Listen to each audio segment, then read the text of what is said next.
అలా వచ్చి సరిపోతుంది.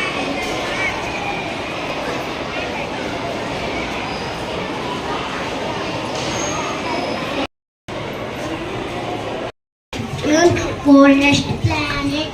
Thank you.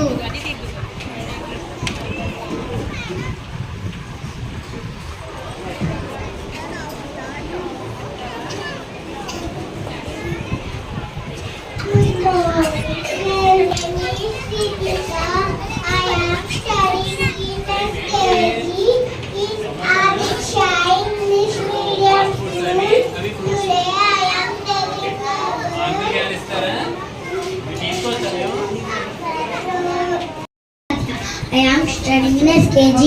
Today I am telling about solar system. This is the sun.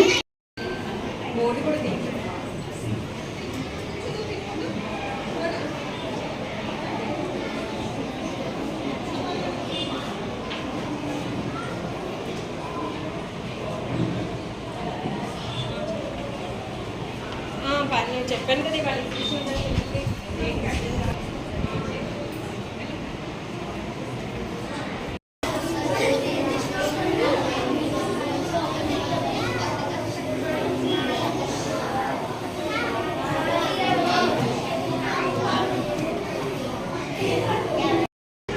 ఈరోజు మా ఆదిత్య స్కూల్లో SLC2 అనే ప్రోగ్రాం జరుగుతుంది. అంటే ఎస్ఎల్సి అంటే స్టూడెంట్ లెడ్ కాన్ఫరెన్స్. అంటే దీని ముఖ్య ఉద్దేశం పిల్లల్లో ఉన్న అంతర్గత నైపుణ్యాలన్నింటినీ వెలికి తీయడమే కాకుండా ఇప్పటి వరకు వాళ్ళు ఏదైతే నేర్చుకున్నారో స్కూల్లో దాన్ని ప్రాక్టికల్గా పేరెంట్స్కి అందరికీ అర్థమయ్యే రీతిలో చెప్పడం అనేది. దీంట్లో తెలుగు, హిందీ, ఇంగ్లీష్ అన్ని సబ్జెక్టులతో పాటు జనరల్గా అంటే మనకి వాళ్ళు పురాణాల నుంచి కానీ లేదా సమాజం నుంచి కానీ ఏవైతే నేర్చుకున్నారో వాటిని అన్నింటినీ తల్లిదండ్రులు అందరికీ అర్థమయ్యే విధంగా చెప్పడం, ప్లస్ వాడికి ఎంతవరకు అర్థమయ్యింది అనేది తల్లిదండ్రులకు కూడా క్లియర్గా తెలుస్తుంది. ప్లస్ ఇప్పుడు వచ్చిన తల్లిదండ్రులందరూ ఇంత బాగా కాన్సెప్చువల్ ఎడ్యుకేషన్ మీరు ఇస్తున్నందుకు మేము చాలా ఆనందపడుతున్నాం అని చెప్పడం మేము చాలా ఆనందంగా ఫీల్ అవుతున్నాం.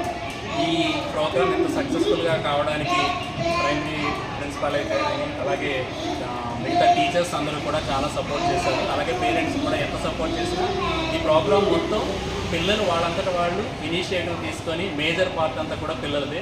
వాళ్ళు సొంతంగా చేయడం అనేది కొత్త కాన్సెప్ట్. అంటే జనరల్గా సైన్స్ ఫెయిర్లు లేకపోతే సైన్స్ ఎగ్జిబిషన్స్ ఇవి జరుగుతుంటాయి. వాటిలో ఓన్లీ ఏదో ఒక పర్టికులర్ సైన్స్ సబ్జెక్టుకి సంబంధించి మిగతా సబ్జెక్ట్కి సంబంధించి ఉంటాయి. ఇక్కడ అలా కాదు, అన్ని సబ్జెక్టుకి సంబంధించిన ఎడ్యుకేషన్ ఫెయిర్ లాంటి ఇది ఇంత అద్భుతంగా జరగడానికి, ఇంత కాన్సెప్చువల్ ఎడ్యుకేషన్ మనం అందరికీ ఇవ్వడానికి ముఖ్య కారణం మా మేనేజ్మెంటు, పర్టికులర్గా మా స్కూల్ డైరెక్టర్ ఇన్నోవేటివ్ థింకింగ్ వల్ల, డైరెక్టర్ కృష్ణరాజు గారి ఇన్నోవేటివ్ థింకింగ్ వల్ల ఇవన్నీ జరుగుతున్నాయి. ఇదే కాన్సెప్చువల్ ఎడ్యుకేషన్ని ముందు కూడా కొనసాగిస్తూ పిల్లలకి ఏదో మగ్గప్గా బై హార్ట్ చేయించే మెథడ్ నుంచి పక్కకు జరిగి కంప్లీట్గా వాళ్ళకి అర్థమయ్యే రీతిలో అన్ని సబ్జెక్టులు బోధించే విధంగా మేము ఇక ముందు కూడా ఉంటామని తెలియజేస్తూ అందరికీ నమస్కారం.